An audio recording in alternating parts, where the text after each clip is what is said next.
But you look at some of these, at least these two contracts, Brock Purdy and Jared Goff compared. So Jared got 4 years, 212, 170 guaranteed, 53 per year. Brock got 5 year, 265, 181 guaranteed, and 53 per year. It averages out the same, but he got 11 more million guaranteed, and he got an extra year on the deal. That's huge. I mean, that's good for Brock Purdy. That's great for Brock Purdy. I'd rather have the better quarterback in Jared Goff on less years and less money. Less guaranteed. Well, that's and I at least with Goff, you have a large sample size. You have a large sample size of productivity, 2 different systems, been to a Super Bowl already. So went to 2 NFC championship games. Almost said 2 Super Bowls, 2 NFC championship games. So he has a pretty impressive resume too. But here's the thing: I want to ask, like, are we done bringing up Jared Goff's contract to try and demean the guy? Is he overpaid still? Right now, what is he? He's right behind. Let me see. I have the list. Overall. Dak, Allen, Burrow, but a couple of those guys are tied. So 55 million, whatever. Guarantees are a little different. But he's in the next tier with like Tua, Brock, and then Jared Goff. Tua, Brock, Jared Goff. It's like Love's making more, Trevor Lawrence making more, Burrow's making more, rightfully so. Josh Allen, rightfully so, making more, but Dak making $7 million more. You shit me. Dak being the highest paid. Can I say this with that list? Yeah, go ahead, because I want. How many players on the list have won a Super Bowl? On this, none. Isn't that not crazy? The top 8 players at quarterbacks paid. Basically, the top 8 highest paid players in the NFL, not one of them have won a Super Bowl. Well, Mahomes could easily make 65, 70. Chooses not to. But he's like, I want to win Super Bowls. Yeah.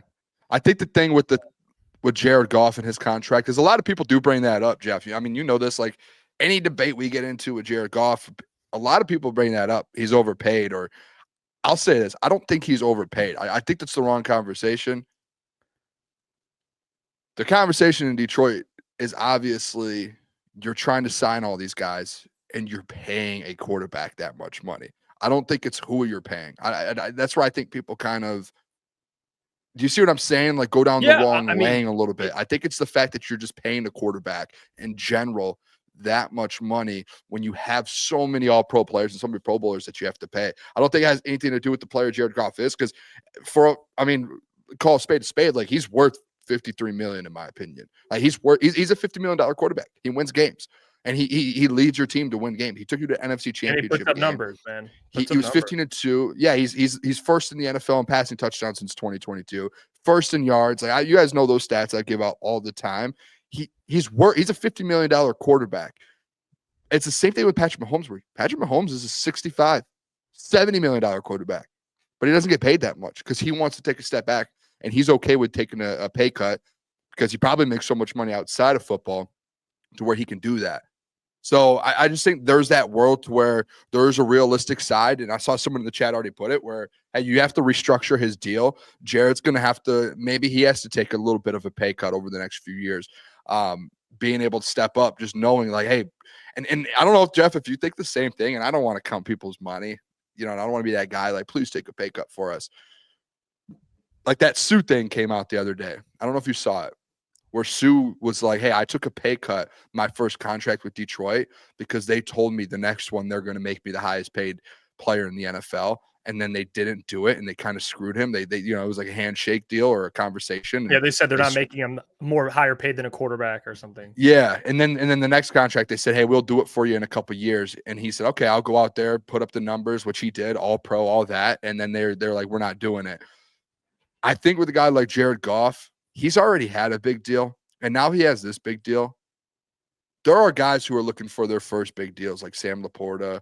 Amon-Ra just got his. Panay. Jameer's going to be looking for his. I can go keep going. Brian Branch. If you're a guy like Jared Goff, who's the quarterback of this team, the leader, the heart of this team, you should restructure maybe. I don't know if you're able to like take less over the next few. I don't know how that's all works.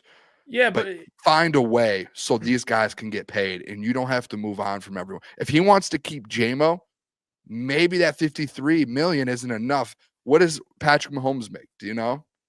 Probably in the 40s. Yeah, like Why wouldn't you do that to keep a guy like J-Mo around?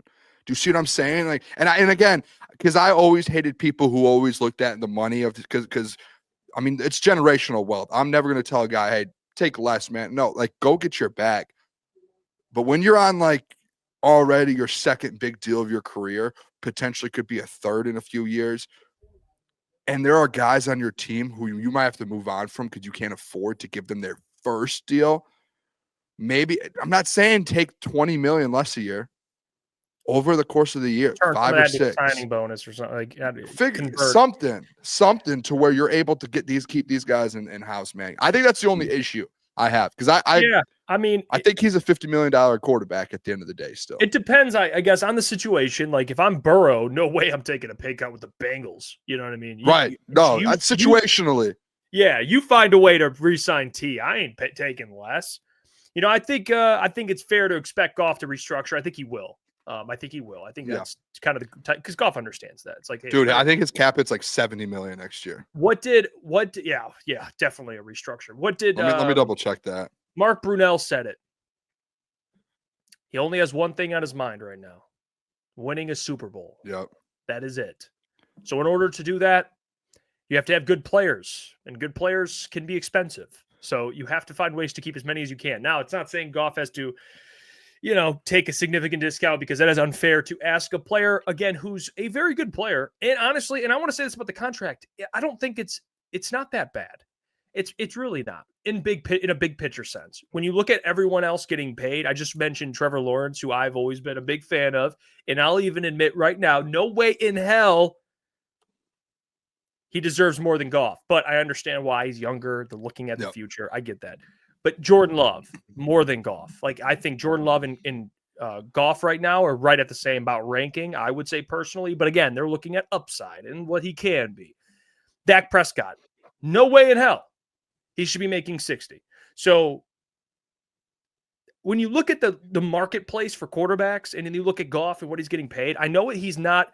People have this image in their head of what a quarterback should look like in the NFL and what quarterback they want. And I understand why you want Josh Allen. I understand why you want Patrick Mahomes, Lamar Jackson, Jaden Daniels, all these quarterbacks that do magnificent, special, magician-like things that are just insane. And they can make things happen. I understand that. But the reality is, if you don't have any of those guys, you could be a team like the Steelers who don't have anyone. They don't have a quarterback. So you have to look at the flip side, right? You have to look at the teams that don't have a quarterback or maybe have a quarterback that's just not good. They just don't. Like, in my opinion, I look at Seattle.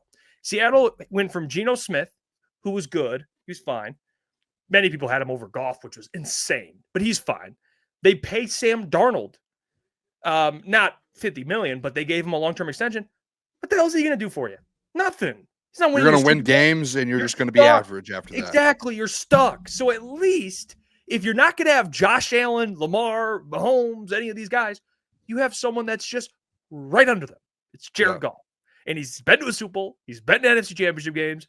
I mean, there's quarterbacks that many would say are pretty good that haven't been to, don't have those accomplishments. At least all those guys that make the money. Yeah, so none of them have them. My frustration comes into play is like, guys, we all know what Jared is, right? He's not one of those. He's not, athletic and making plays with his legs, but he is what he is, man. He's accurate when he's protected, which is why Brad invested in the offensive line again. He gets it done. He does. And is he capable of having games like he did in Washington? Yes, he can. That's the reality. So you're in the recipe to winning a Super Bowl is you have Goff. You invest in the offensive line. You have weapons, all that stuff. Like the offense they already have. And you bring them a defense. You bring them a defense that can take the ball away, get stops, make plays.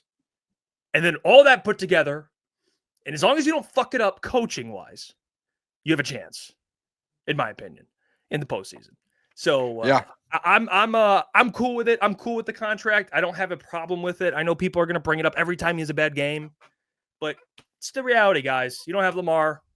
But you also don't have Mason Rudolph starting. So let's look at the positive here. Hey, what's going on there? It's Jeff Iafrate. Appreciate you for finishing the video. You can check out one of the videos here suggested or show support by commenting, liking, and subscribing.